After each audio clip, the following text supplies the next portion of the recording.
Olá, meus queridos alunos, tudo bem com vocês? Espero que estejam todos bem. Hoje nós vamos iniciar os nossos estudos sobre citologia. O que é citologia? A citologia é o estudo das células, a morfologia, o desenvolvimento e as funções das células. Então, a gente vai ver um pouquinho aí sobre as células e os tipos de células, ok? Aí nós temos a imagem de vários seres vivos, né? E uma pergunta: o que eles têm em comum? Vamos pensar um pouquinho aí. A gente tem plantas, a gente tem um embrião aí, a gente tem insetos, né? Outros tipos de animais. E o que a gente vê aí que eles têm em comum? Todos esses seres vivos, eles são constituídos por células, tá? Mas são células diferentes, né, professora? Sim, né? Por exemplo, a célula da planta, ela não é a mesma. Aí o estudo da célula. Então, a gente vê a imagem de um microscópio e a imagem de uma célula aí eucariótica animal, né? Cheio de organelas celulares aí, dispostos em seu citoplasma. Vocês já devem ter visto aí por várias vezes a imagem dessa célula. Inclusive, no 8º ano, nós estudamos sobre a célula eucariótica. O estudo das células, ele só foi possível, né, com a invenção do microscópio. No século XVI, Hans Janssen e Zacharias Janssen, eles inventaram aí o microscópio óptico, né, que foi uma grande invenção que até hoje, né, nós utilizamos, é claro, que aí numa escala muito mais tecnológica, mas que auxilia no estudo aí dos diferentes tipos de célula. O descobrimento da célula. O microscópio foi inventado, mas o descobrimento da célula, que é a menor unidade estrutural básica do ser vivo, ela só foi descoberta em 1663 pelo inglês Robert Hooke. Ele observa uma célula de cortiça, que é uma célula vegetal de um tecido morto, utilizando o microscópio. O corpo humano, ele tem cerca de 100 trilhões de células diferentes.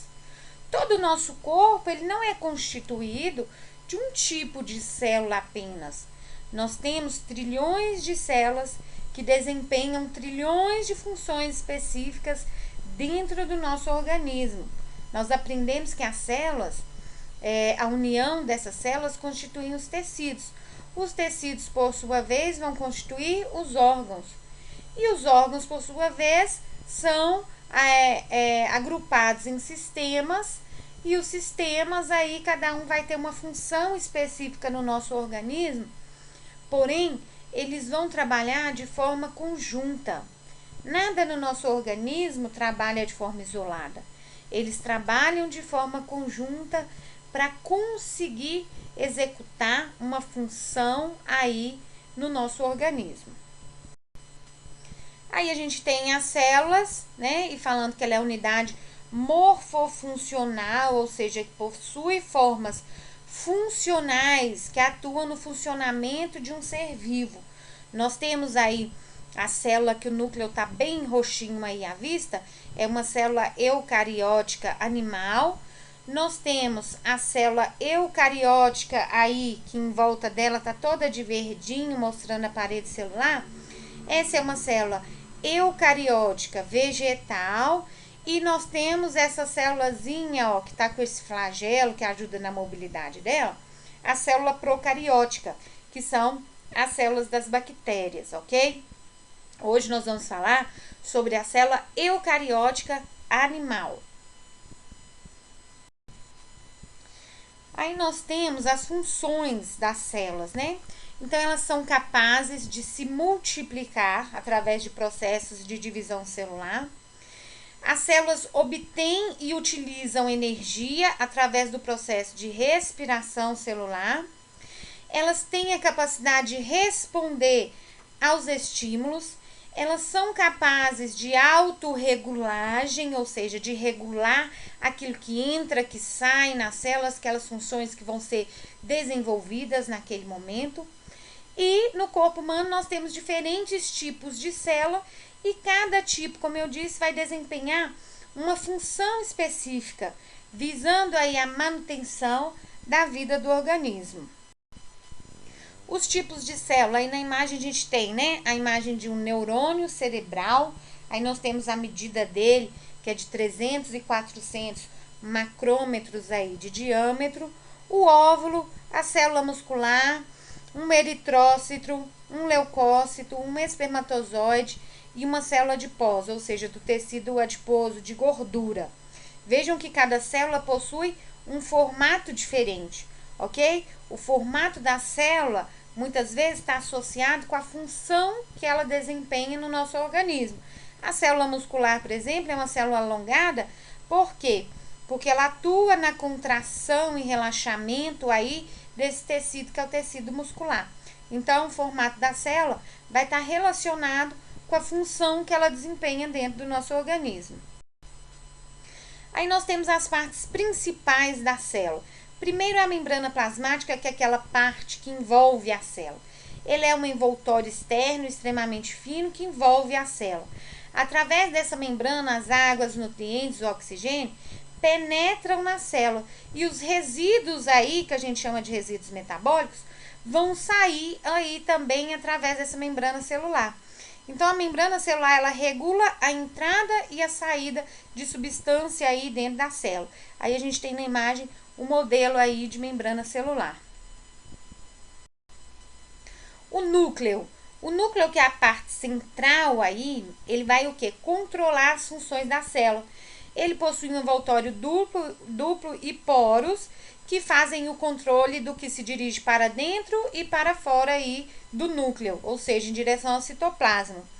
A grande maioria das células tem um núcleo apenas, mas tem aquelas células que possuem mais de um núcleo, que são as células polinucleadas ou multinucleadas, e nós temos ainda células que não possuem núcleo, como as hemácias, ok? Que são glóbulos vermelhos. Essas células, elas são anucleadas, ou seja, elas não possuem núcleo. O citoplasma. O citoplasma é a parte líquida da célula aí, onde essas organelas celulares ficam depositadas. Ele é composto por uma parte fluida, onde ocorrem reações químicas aí necessárias à vida da célula, e ele engloba tudo que há na célula, desde a membrana plasmática até o núcleo, englobando aí e incluindo também essas organelas celulares. Então, essa parte aí, aonde essas organelas celulares e o núcleo aí está depositada. A classificação celular.